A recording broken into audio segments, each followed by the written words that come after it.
Haisla hade drabbats av dessa British Columbia som heter Olof Hansson. Han hade fått the original Gpsgolox pole was taken from its site in Miscusa. The then director wanted to have a totem pole because many of the other museums in Europe had totem poles. It became state property according to Swedish law.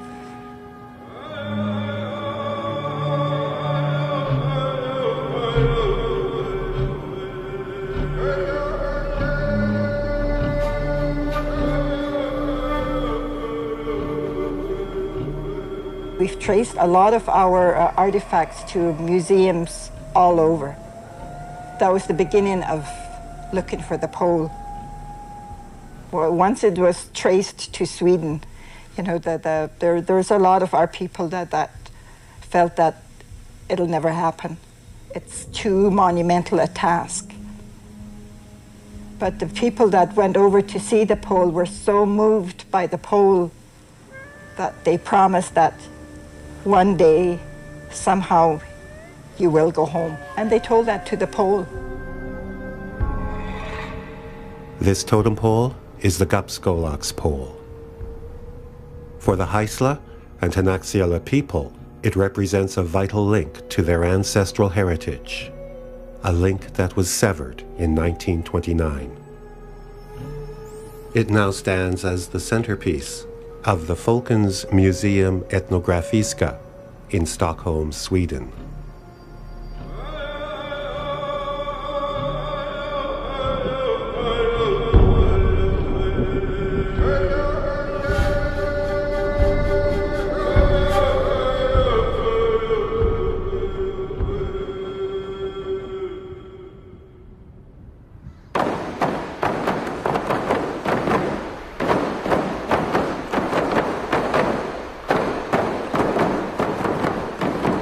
This community in northwestern Canada is the home the Gpsgolox pole would return to.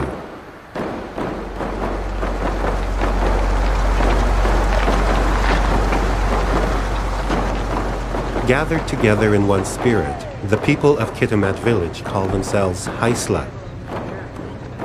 But this community is an amalgamation of two peoples, the Haisla and the Haisla, the people of the Kitlop territory. Devastated by European diseases, they were almost completely annihilated. In 1947, Haisla survivors journeyed north to join with the people of the Kitimat territory, thus forming the Haisla nation.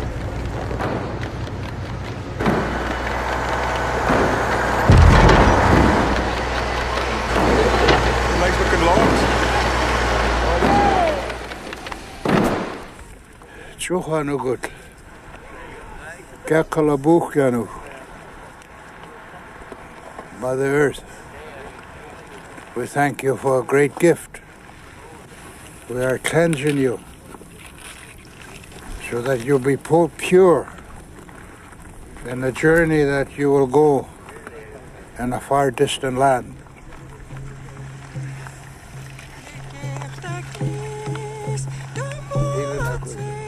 To me, that totem pole is our culture. We're trying to hang on to something we are losing fast. Haisla elder Cecil Paul always remembered the sadness in his grandmother's voice as she told the story of the pole.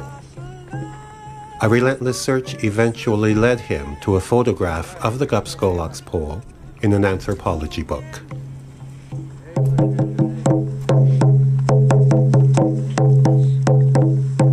Community leader Louise Barbetti sings for the pole in Sweden.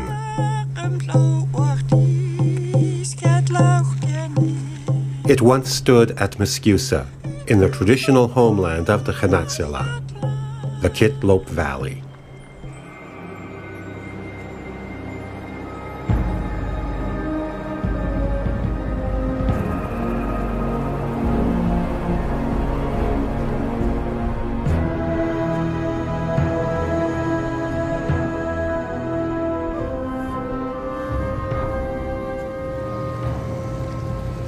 This is the old village site of Miscusa.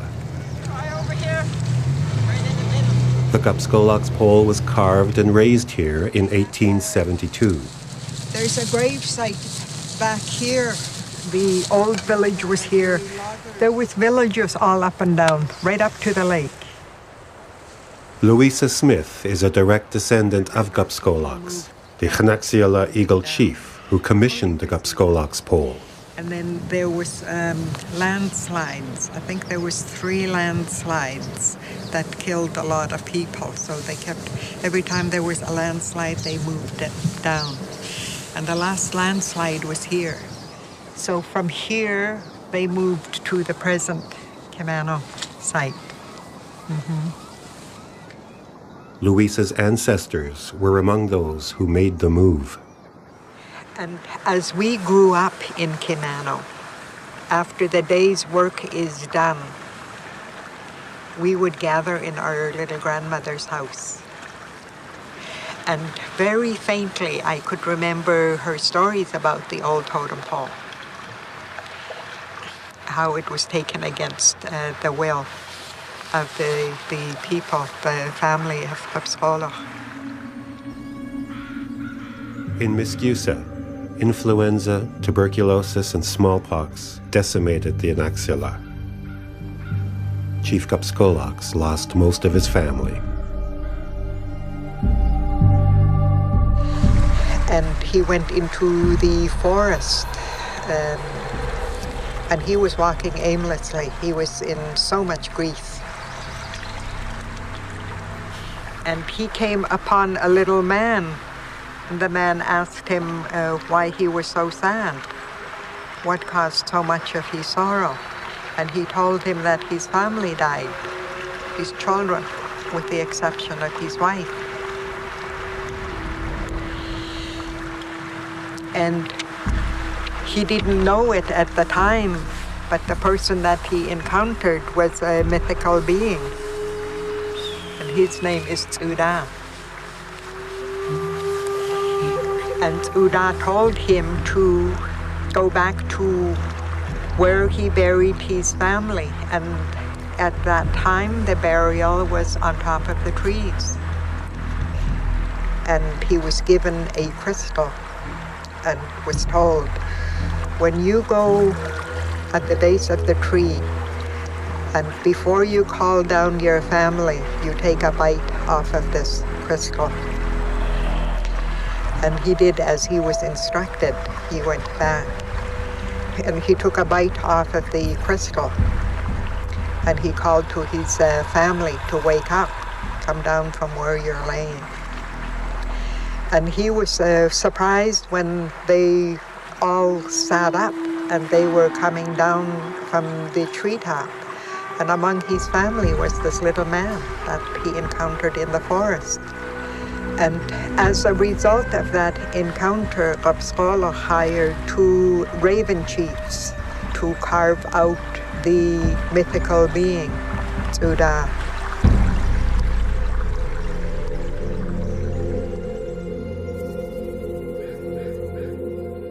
The Gpsgolox pole is a mortuary pole, commissioned by Chief Gpsgolox to commemorate both his family and the encounter with Tsuda. That pole was not a decoration. It was on top of a grave. We got a name for that. Dan Paul holds the hereditary title of Gpsgolox. He is considered the owner of the pole in Sweden. In our language they call it Ayayqwayaksheelth. Ayayqwayaksheelth, that thing should never be taken out. If it falls, you don't lift it. You let it go back to Mother Earth.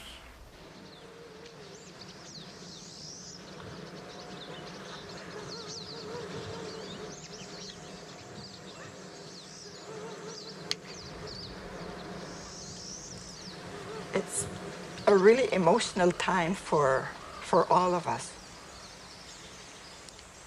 In order for our ancestors to rest peacefully, everything must be in place. And since the pole was a mortuary pole, you can use your own imagination and feel what the Ayayqwayaksheelth and the Haisla people felt with the pole being missing.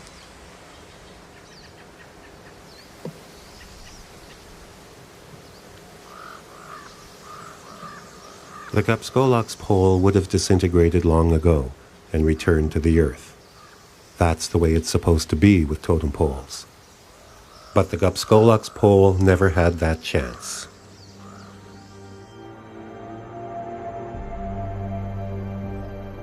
In 1929, the Gpsgolox pole was given to the people of Sweden by Olaf Hansson, the Royal Swedish Consul stationed in Prince Rupert, British Columbia. Indian totem poles were all the rage in museums across Europe, and Hansson considered the Gpsgolox pole abandoned at Muscusa. In consort with Ivar Fugner, the local Indian agent, it was cut down at the base and shipped to Stockholm, where it remains to this day.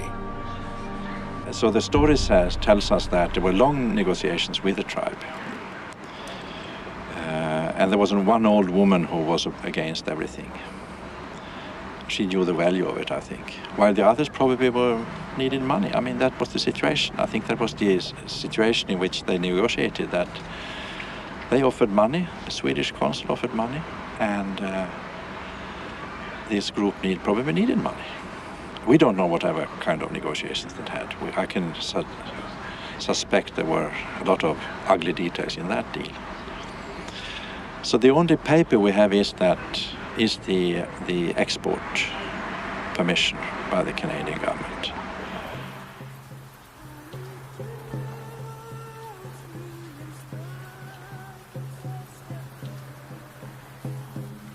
West Fraser Mills, a timber company active in the area, donated these logs in support of the repatriation of the Gpsgolox pole, a process that began in 1991 following the discovery of its whereabouts.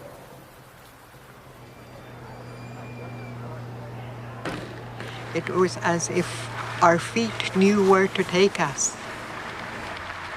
Going around the corridor, the hallway, and going up a stairway and then turning up. And there was the old pole standing there. It was like two spirits connecting.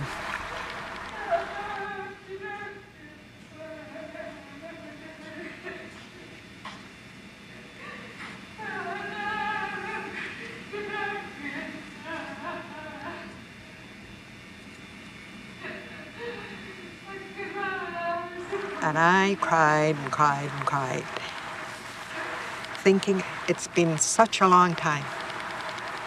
Such a long, long time, and been waiting and waiting and waiting, looking out for people to come and take it home.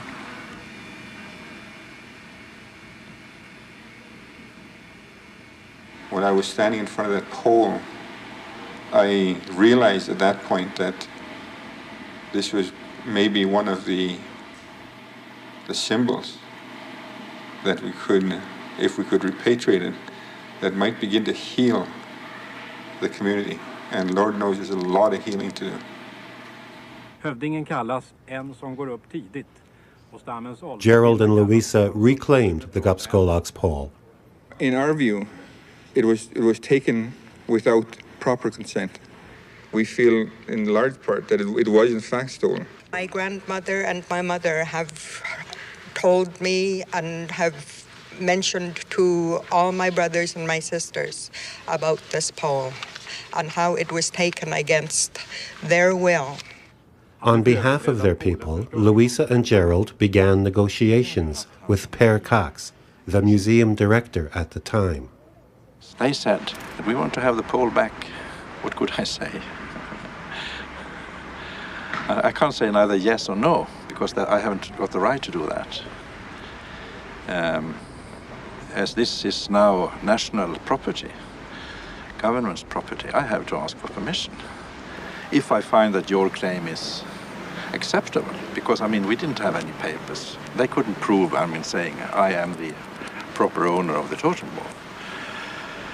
So we started a long period of discussions. The discussions lasted 3 years. Through the discussions, we, and I must say for myself, I had to accept their way of reasoning, that it's not a matter of a legal discussion, it's more a matter of an ethical discussion. Who has the proper right to it? Who has the, say, better use of it, if I can use a word like that? And for whom does this pole mean something? Per Cox recommended to the Swedish government the pole be returned. Thus encouraged, a delegation returned to Stockholm in 1994 to press for a decision. We took a chance. We said, well, why don't we offer a replica? Why don't we put on the table a replica? At the time of the negotiations, Gerald Amos was chief counselor for Kitimat village. And they accepted it. I think that's really what tipped the scale. But still, some museum personnel resisted. During a break in negotiations, the Haisla were taken to see a Swedish national treasure, the Vasa, a warship dating to 1628 that had sunk in the harbor on its maiden voyage, then was reclaimed intact from the seabed in 1961. Built around the ship, the Vasa Museum is now the pride of Stockholm. So these people were showing off their history to us. And but you had a fellow there who asked the question, I don't understand why you want this old one back. Why don't you just build yourself a new one? Wouldn't it be better for your people to have a new one rather than an old one that's falling apart? I asked them, well, let me pose this question to you. How do you think your people would feel if tomorrow when we left, somehow we were able to spirit away the Vasa and brought it back to Kitimat and we built a museum around it? And when we kept it and said it's ours, you know, somebody gave it to us. And why don't you build yourself a new one?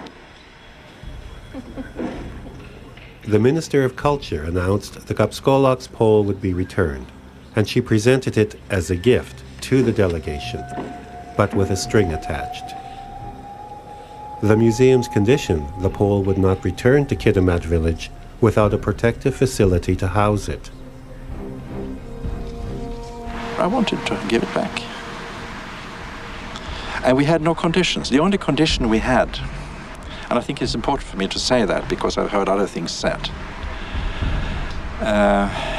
We, having kept the pole for so many years and tried to make it survive, it's very important for us that we could, together, both of us, look upon this pole as a kind of, well, property of mankind. I would be very unhappy if this pole is put back according to your traditions, because it will be destroyed in half a year. It's so dry and so fragile. And it was such an awful feeling to know that how dare they make conditions of returning the pole. The pole is ours. The other one. It's the picture when it was, before it was cut down from Kittle. Did the museum send you all this? Yeah, the falcons. And the measurements of the eyes, the mouth, the nostrils, feet. Are you supposed to follow all that? Like, make it look like that? Yeah, I guess they wanted to be exact. So you've never seen the pole? No. From the diagrams, these carvers will make exact copies of the Gpsgolox pole. One to become a replacement for the museum, another to stand once again at Muscusa.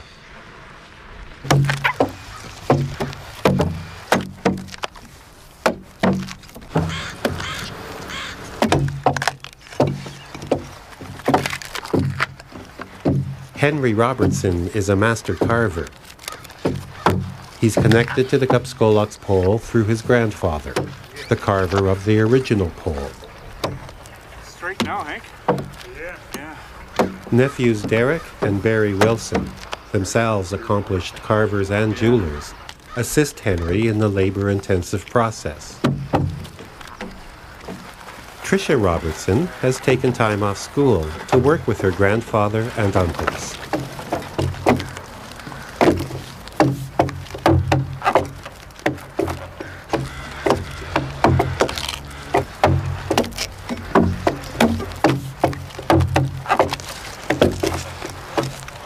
Work begins on the museum's replacement pole. For the Haisla, the intent of the offer was more than just a negotiating tactic.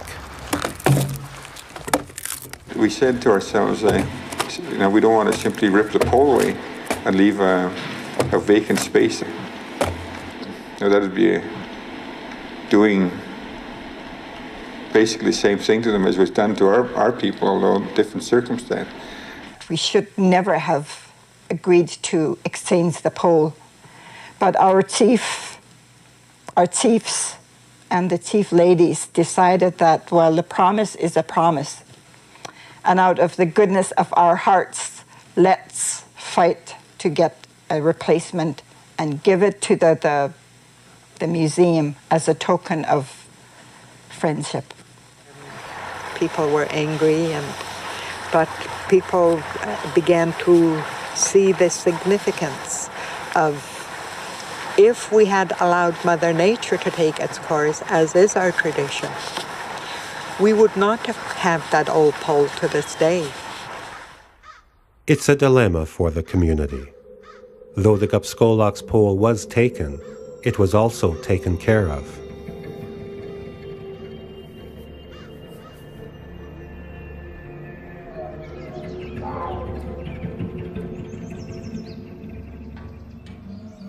In this coastal rainforest climate, totem poles seldom lasted longer than 100 years, usually falling from decay in about 60 years.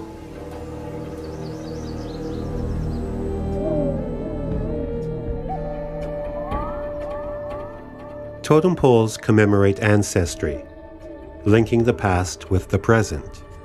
The pole's figures emblematic of tribal and family identity. They're created to tell stories, mark historical events, or as in the case of the Gpsgolox pole, to commemorate a family and record an encounter with a supernatural being.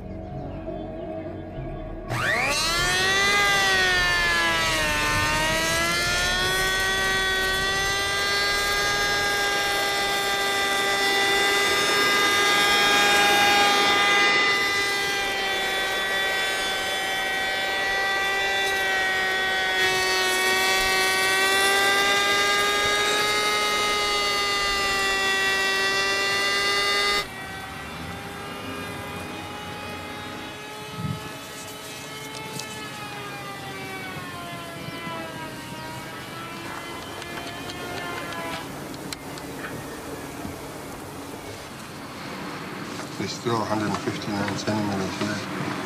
This one they didn't put a measurement in there. Send it back. Yeah. So the only thing to do is just measure from the top down, eh? Then you'll have the proper distance between here and here. Rather than letting the spirit of the log speak to them, the carvers must go by the numbers in order to exactly replicate the Gpsgolox pole. And the arm, 24 and a half. Well, that probably, maybe it's angled in.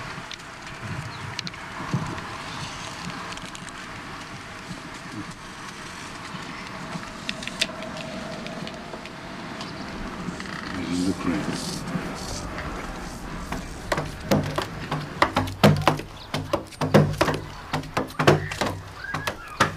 The recreation of these figures links the carvers back to a time before the cultural expression of their ancestors was outlawed. Everything our people did was criminalized, eh? Hunting, fishing, dancing, singing, and carving. And language was all against the law. So the preachers and the government threw everything away and burnt everything. That's the thing that almost destroyed our people, is a lack of connection to our past. When the things were taken away from us, we lost that connection.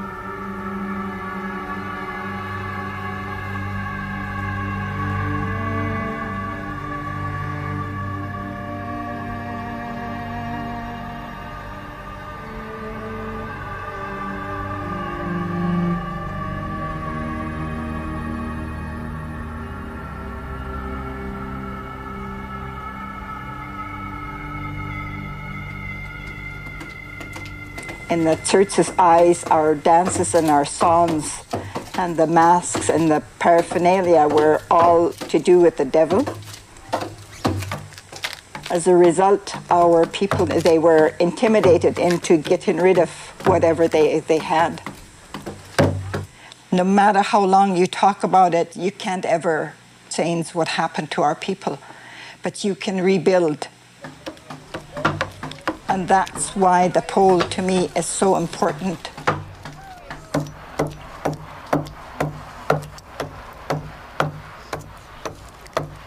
Henry, am I doing it too much? No. No?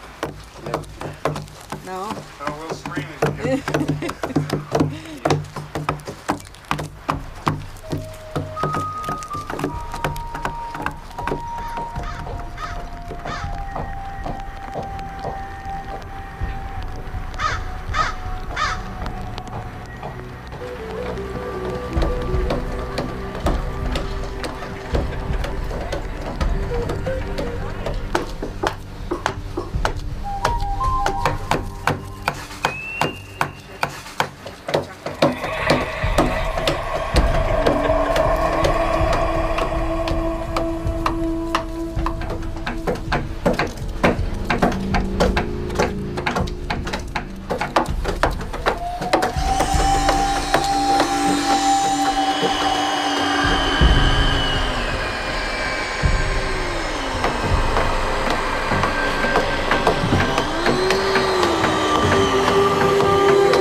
Roughing out the figures is as far as the carvers will go, for now.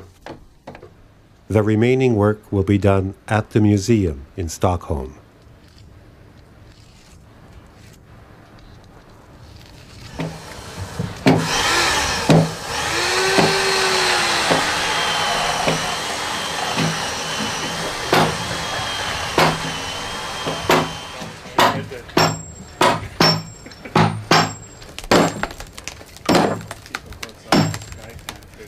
The carvers pick up their pace with the replica pole.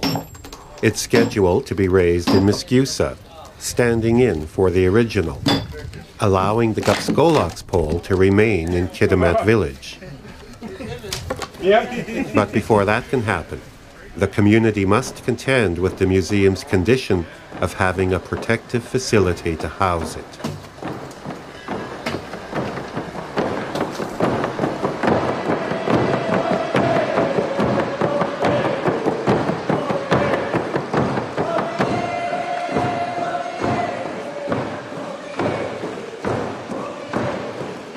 The prospect of financing a museum is an enormous challenge, and the community is on its own.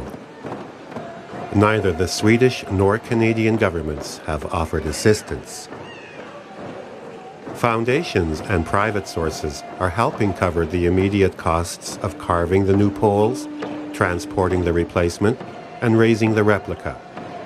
But the project budget of $300,000 has yet to be realized, and so the community rallies with fundraisers like this.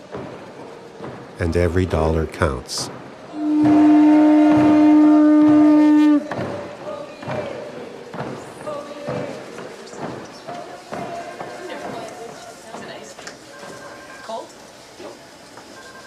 Louisa's work towards the return of the Gpsgolox pole is sponsored by a Vancouver-based environmental organization, EcoTrust Canada. It's a relationship that evolved from EcoTrust's role in helping the Haisla preserve the Kitlope Valley. Good morning, EcoTrust Canada. The other pressing item right now is to get the pole from Vancouver to Sweden. I'm told that it's much cheaper by freight than by air. The big question is, all we wanted was the pole to come home. But as the project unfolded, many things came into the picture. It just opened up to a huge project. Sometimes very overwhelming because finances are always the obstacle. Don't have enough money. Yeah.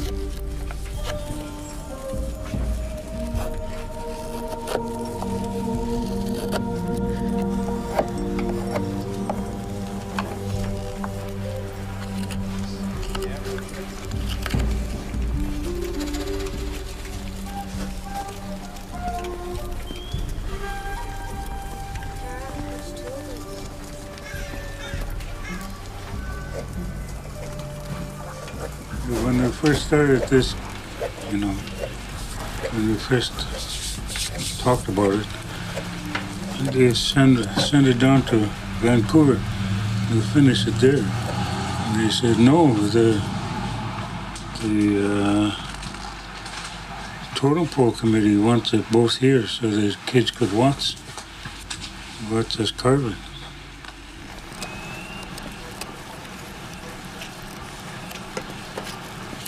My father showed me how to carve in 1947.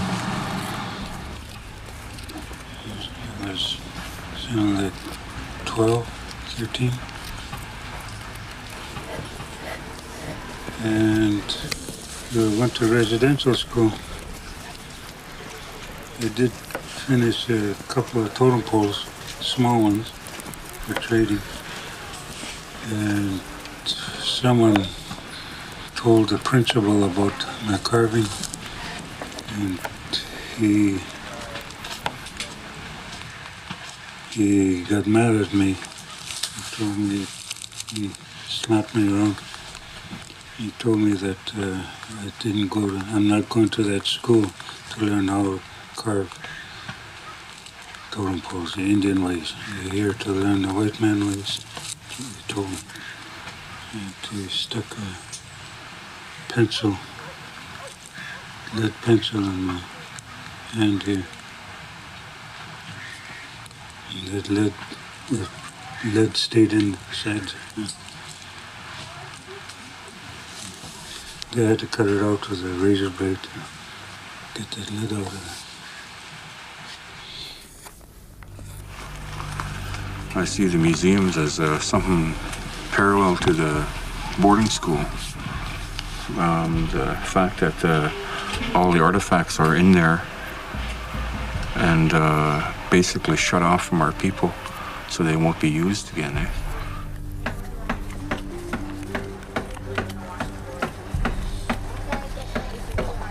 Because of what happened to our people in the past, all of our people seem to do things halfway and then they quit. Eh? And that's one of the things that we want to show the young people, that once you start something, you have to finish it. That's why I'm making this. Is this me? Yep, it's you. You look the same? Oh no, I have to fix the eyebrows first and the pokey chin. Tara. What? Oh, you cut my eyeball off.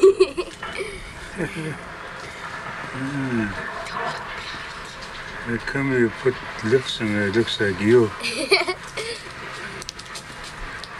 My eyes, my nose. Just wink your eye. Yeah, there we go. This side. This side. This side. Yeah, there we go. That looks good. Now look that way. Exactly. Oh, mustache.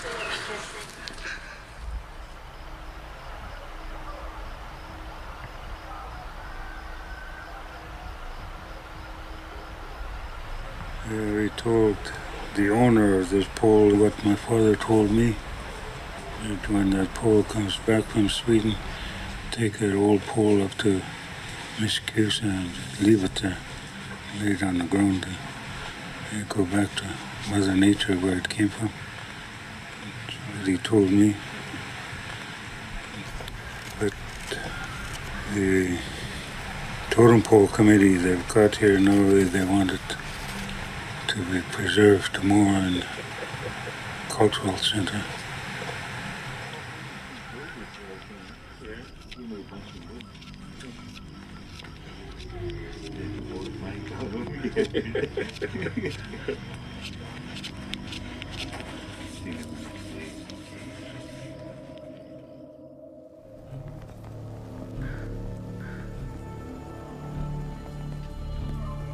Traditionally, a totem pole would be connected directly into Mother Earth. A long trench would be dug, growing deeper and deeper as it went. The bottom third of the pole would be laid in the trench, then stood erect by backfilling rocks and earth, allowing it to eventually decompose, thus fulfilling a natural, even spiritual process. There are places along that figure where it goes down to 17 inches, right?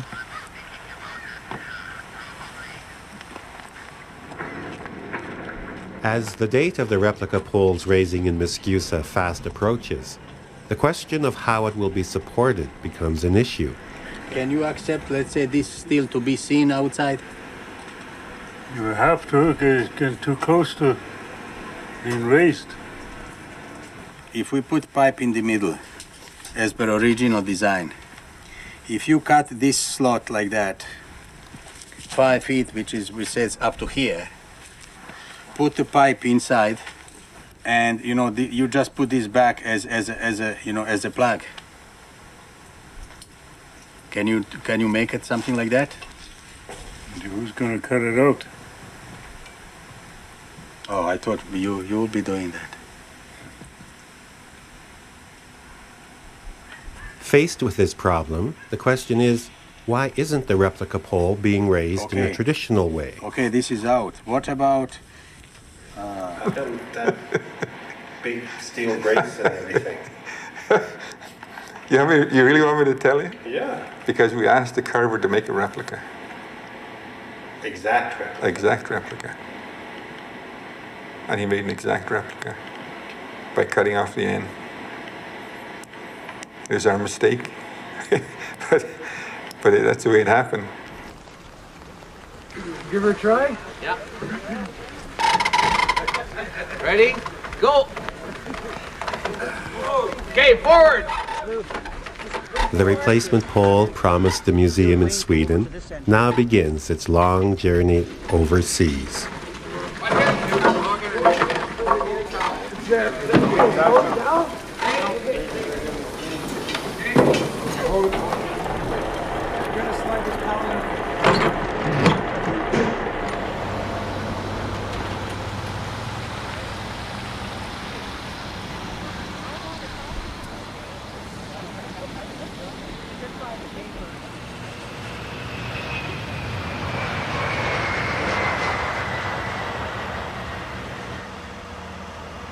Lufthansa Cargo cooperated with Louisa in arranging the shipping of the pole to Sweden.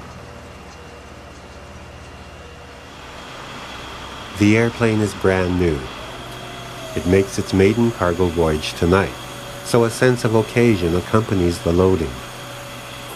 Occasion mixed with anxiety. No one has loaded a 9-meter-long totem pole before. Yeah, okay. Let's all just push it by hand, just real free and easy. And I got the controls, so I won't let it hit. I'll back it back out the door. Very slow. Very slow. Okay, stop for a minute. Stop, Mohawk. We're looking good. Oh. Okay, straight ahead. Let me do it.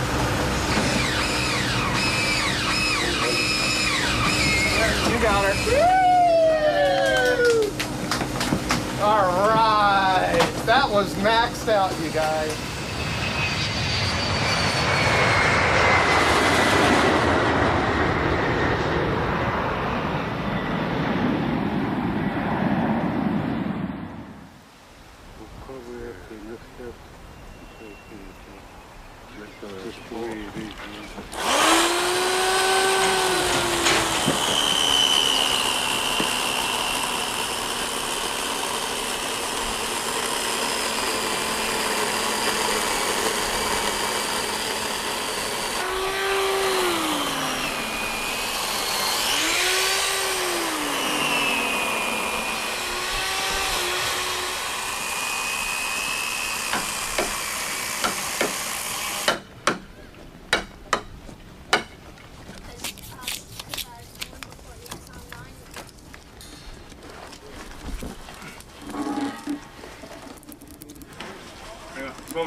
Yeah.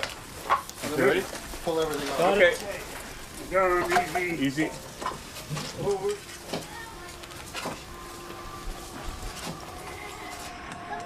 It has to be balanced in there too. You wouldn't roll around with it.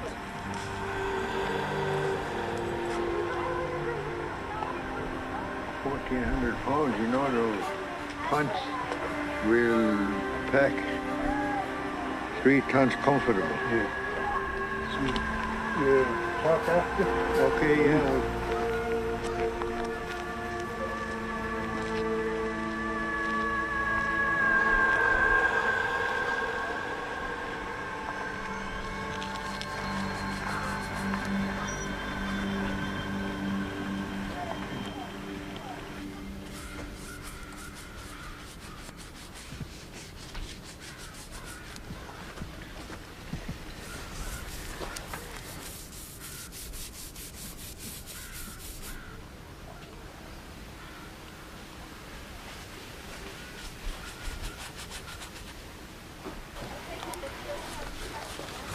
This is your uncle? Yeah.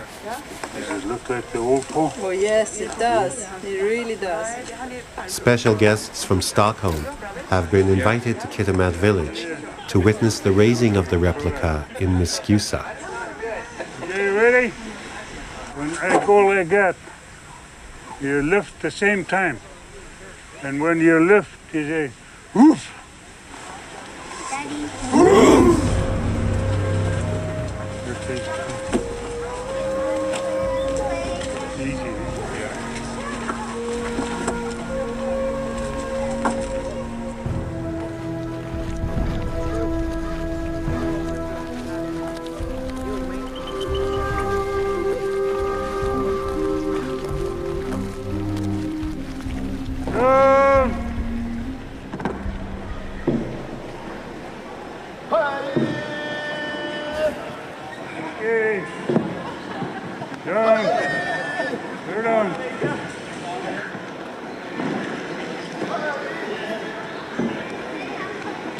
It's now the carver's ceremonial duty and honor to wake up the spirit of the replica pole.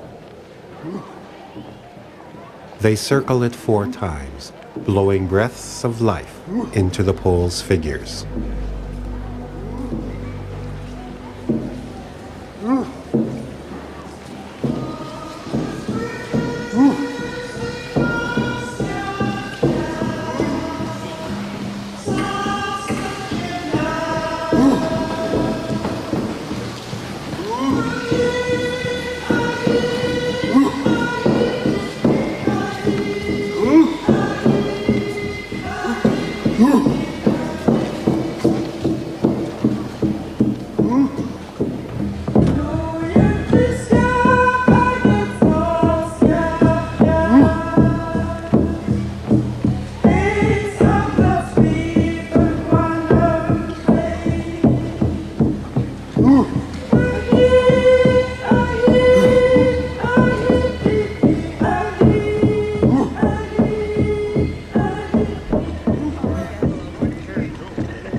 Go.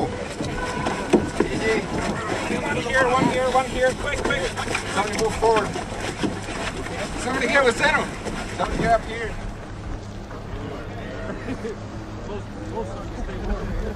Luke, just go over to the...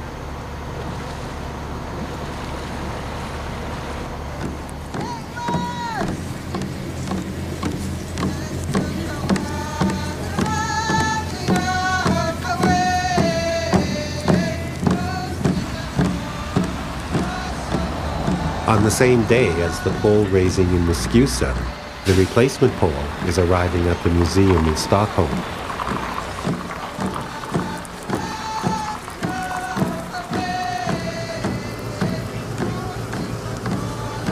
Is this back here the main village? Yeah, over there. I remember actually where the totem pole comes from. Carved there. 128 years ago.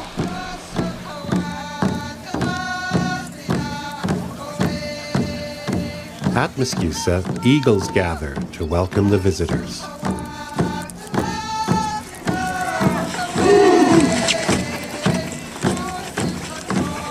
Watch the steps.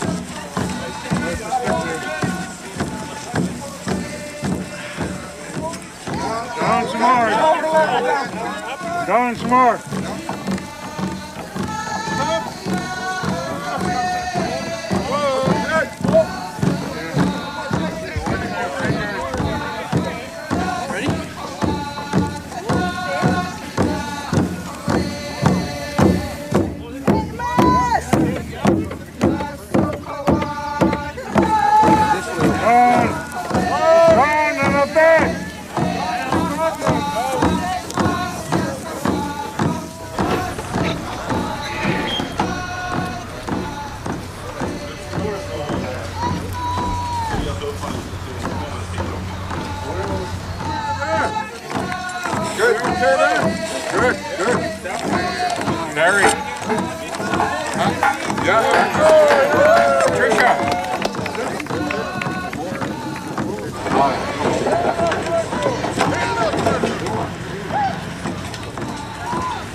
Among the special guests invited to the raising are members of the Sami nation, the indigenous people of Scandinavia. Also invited is Olaf Hansen's daughter, Linnea Hansen. She was pretty happy that she was able to be there, to witness a pole being raised on the site that the original was taken from. She was not too keen on this pole being given back to us, but she's bought into it, and I think that in itself suggests that a lot of people understand the significance of this project. Okay, we're going to pull on both sides even, and we're going to keep hauling. Let's go. Very gently. Very gently. You pause. You pause. Hold on the back. You pause. Hold on the back. You pause. Okay, man. Straight on that side. Hold back. Hold back. Hold back.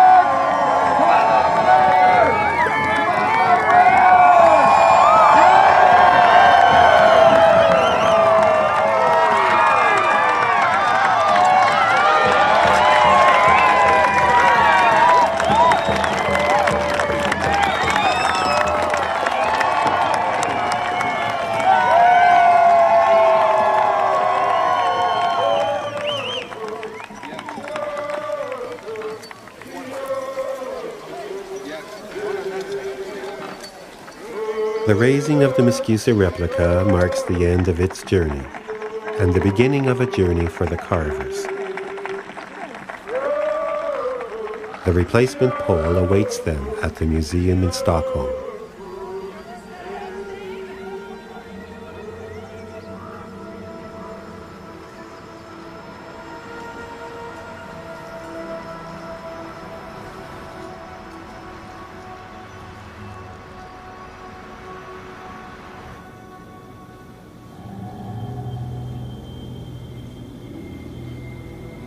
Like most museums, the Folkens Museum has an extensive collection of North American Aboriginal artifacts and cultural curios.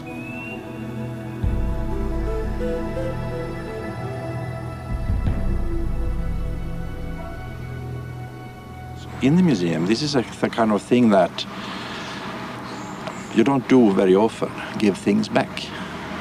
I'm involved in these things now, thanks to the Totem pole.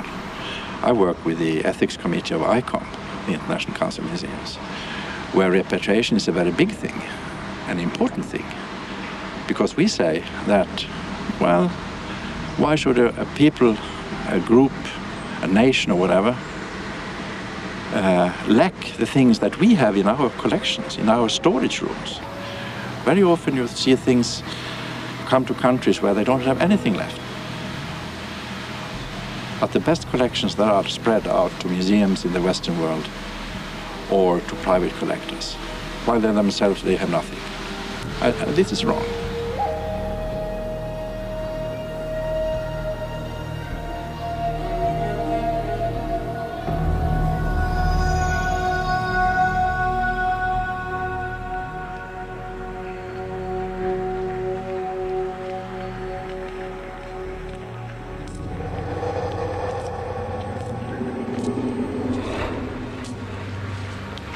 Bigger, eh?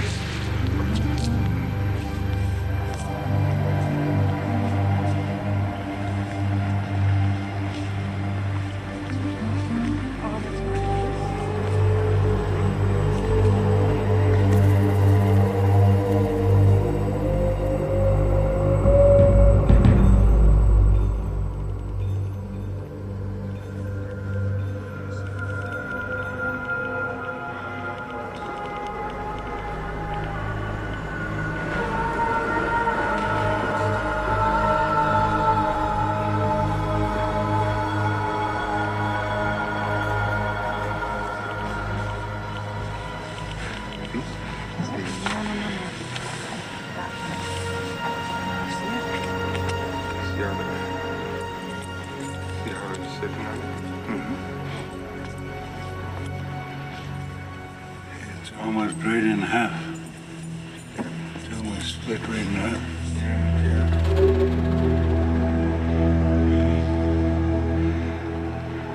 Yeah, sing for it after.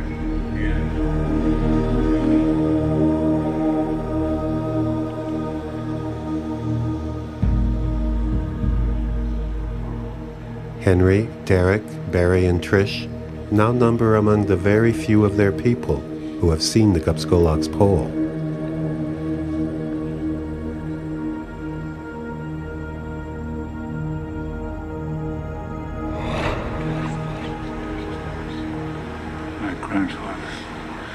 My grandfather. Yeah, who made it?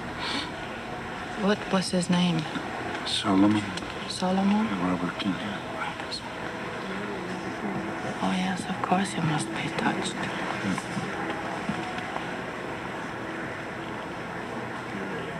This museum was built for this. The building, yeah.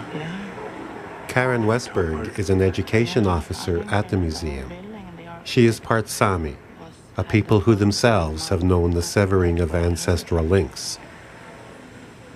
When the totem pole got here in 1929, it became state property, according to Swedish law. And that's why it was formulated that it had to be taken care of. Because people have spent years and years looking after it and preserving it. So this is a very complex project. It has a long, long history and contains a lot of opinions and emotions, and it's very, very difficult and complex. Yeah.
The carvers themselves are now on display. And though evocative of the history of museums putting Indians under glass, it is intentional.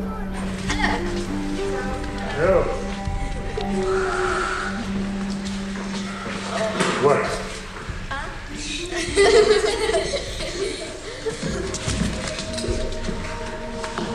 It's a very important part for the school activities we have to tell this story, especially to be able to tell the children that, because they have this vulgar idea that totem poles were something where you tied up the enemies and you throw axes and things like that. That's these Indian books, you know that.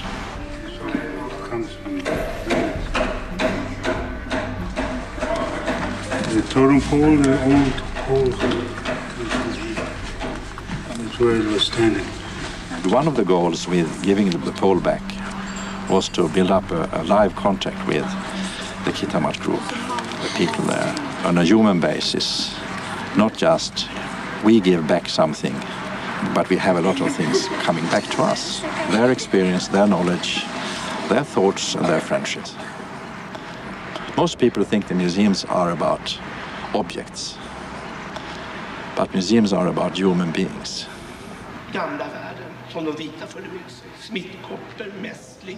Day after day, year after year, the story of the Gpsgolox pole is told to the Swedish public.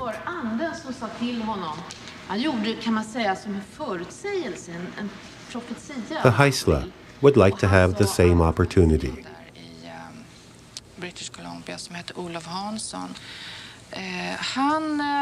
When we're telling the story here about the totem pole and why it's important that it goes back, most people understand that and they want it to go back.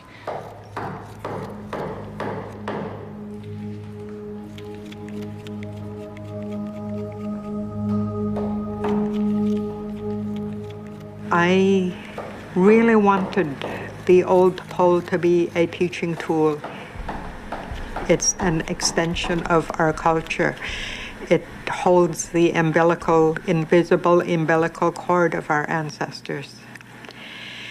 And if we were to take the old pole and put it in a museum, our children could see and observe it firsthand in understanding the history of our people. In Kitamat village, the dilemma remains: to house the pole according to the museum standards or to respect their cultural traditions. We know that the protocol of the totem pole, and it is a painful thing to erect it in a museum. Our culture is, when it falls, let it go. Mother Earth will cover it. When that thing is no longer there, the new one will come. So in my journey, I'm kind of little heaviness. I have broken that. I have now agreed. We'll put it in a museum, the white man way of thinking. I have broken something here. It won't go back to the womb of Mother Earth now. And that's where the pain comes from.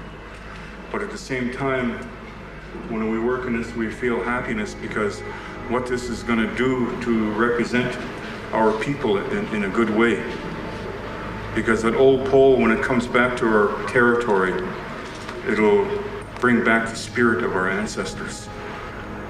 When we make this, we show you the pain and we show you the happiness that we have in our life. Thank you. I want to say, I feel it's very generous of you to make such a thing for us and give us a hint of your history and of your beliefs and the combination. To give this replacement pole is a gesture of forgiveness. But I really feel that the Swedes need to do more to help us bring that pole home. We didn't give the pole away. The pole was taken from where it was originally, and for the Swedes to be waiting for us to finance this, that's very wrong, because that's what's holding everything up.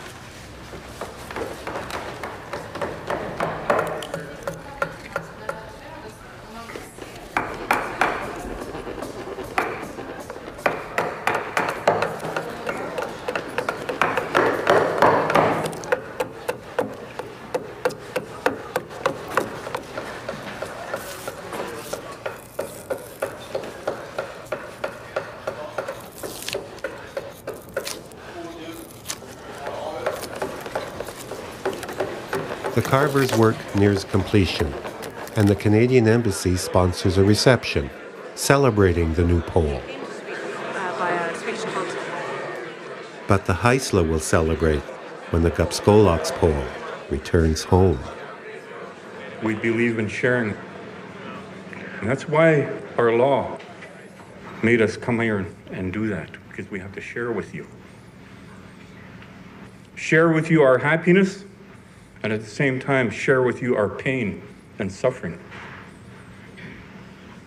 And to see that pole up there brings both sadness and happiness in my heart. Sadness in the fact that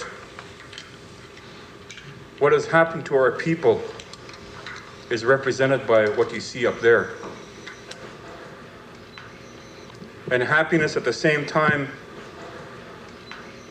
see that finally our people are being recognized as human beings. Our people are being finally recognized as people, not objects of archaeology or objects of anthropology. New history that pole is creating. And when it's finished, when you look at it, each and every one of you in here will be part of that history, because you witnessed something like that being done. I want you to look at that pole and see yourself in that pole. I want you to look at that pole and see your neighbors in that pole. I want you to look in that pole and see your enemies in that pole, and accept that pole as your friend, and accept each other as a friend.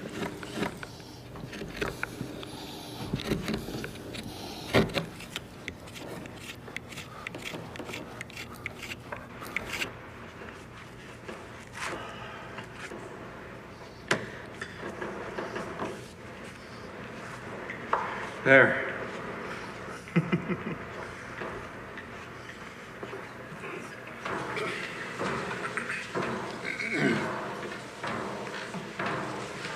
We have come to a conclusion of the pole project, and we have to do something here in our tradition, is to wake up the spirit of this pole and prepare it for traveling upstairs. And hopefully when we blow on that, the spirit that is in this will awaken your spirit, so that you too may have respect for what has been given to you. Our people traditionally never touched a pole when it fell down. If it fell down, you leave it there because it has finished its job. This one here, we have to wake it up so it can start its job, because it's going to take the place of that old one up there. Let it rest beside the old one first. Let it receive the power of the old one. Let it receive the eyes of the old one. Let it receive the ears of the old one. Let it receive the heart of the old one before we take the old one back.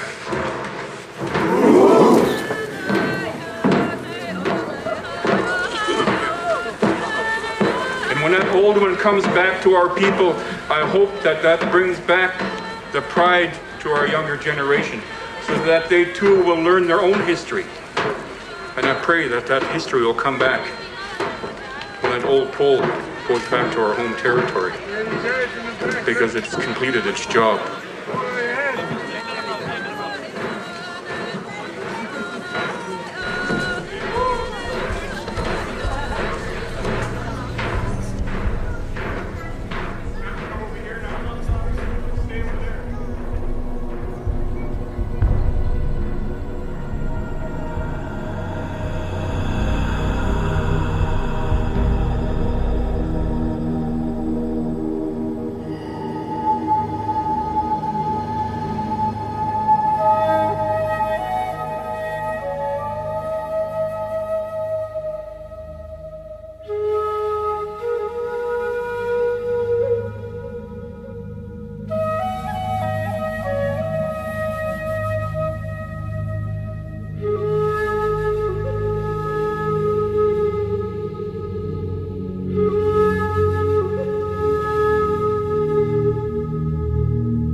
This is the old village site of Muscusa. The Gpsgolox pole was carved and raised here in 1872. There's a grave site back here. The old village was here. There was villages all up and down, right up to the lake. Louisa Smith is a direct descendant of Gpsgolox, the Ayayqwayaksheelth Eagle chief who commissioned the Gpsgolox pole. And then there was landslides. I think there was 3 landslides that killed a lot of people. So they kept, every time there was a landslide, they moved it down. And the last landslide was here. So from here, they moved to the present Kimano site. Louisa's ancestors were among those who made the move. And as we grew up in Kimano, after the day's work is done, we would gather in our little grandmother's house. And very faintly, I could remember her stories about the old totem pole, how it was taken against the will.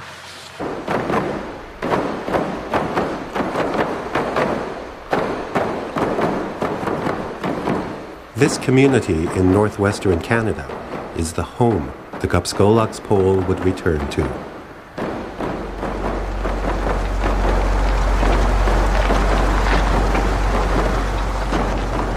Gathered together in one spirit, the people of Kitimat village call themselves Haisla. But this community is an amalgamation of 2 peoples, the Haisla and the Ayayqwayaksheelth, the people of the Kitlop territory.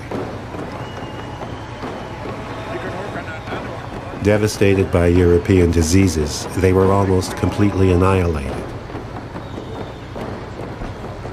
In 1947, Ayayqwayaksheelth survivors journeyed north to join with the people of the Kitimat territory, thus forming the Haisla nation.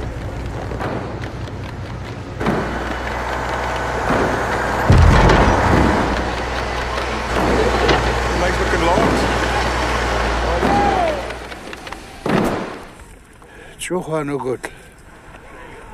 Gpsgolox. Mother Earth, we thank you for a great gift.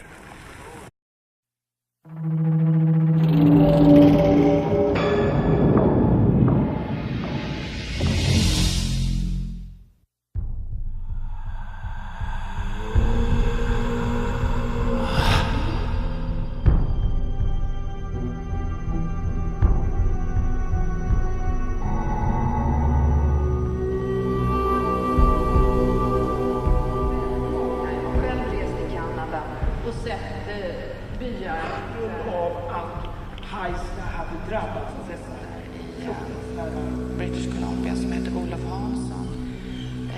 Han hade fått... The original Gpsgolox pole was taken from its site in Miscusa.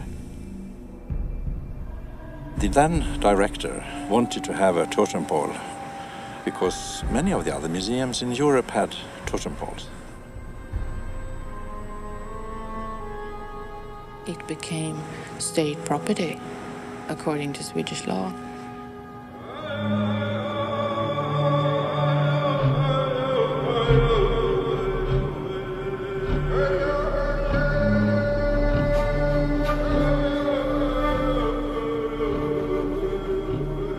We've traced a lot of our artifacts to museums all over. That was the beginning of looking for the pole. Well, once it was traced to Sweden, you know, there's a lot of our people that felt that it'll never happen. It's too monumental a task. But the people that went over to see the pole were so moved by the pole that they promised that one day, somehow, you will go home. And they told that to the pole. This totem pole is the Gpsgolox pole. For the Haisla and Ayayqwayaksheelth people, it represents a vital link to their ancestral heritage, a link that was severed in 1929. It now stands as the centerpiece of the Folkens Museum Etnografiska in Stockholm, Sweden.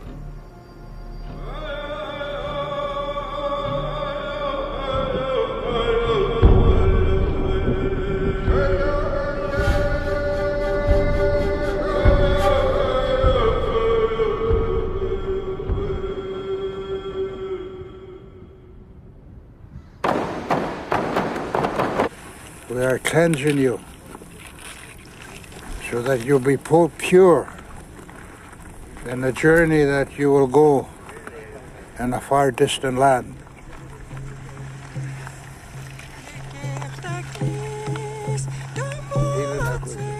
To me, that totem pole is our culture. We're trying to hang on to something we are losing fast.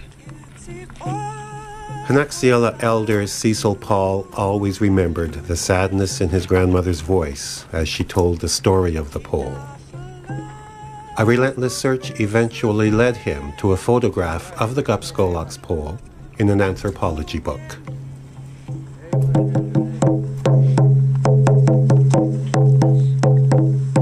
Community leader Louise Barbetti sings for the pole in Sweden.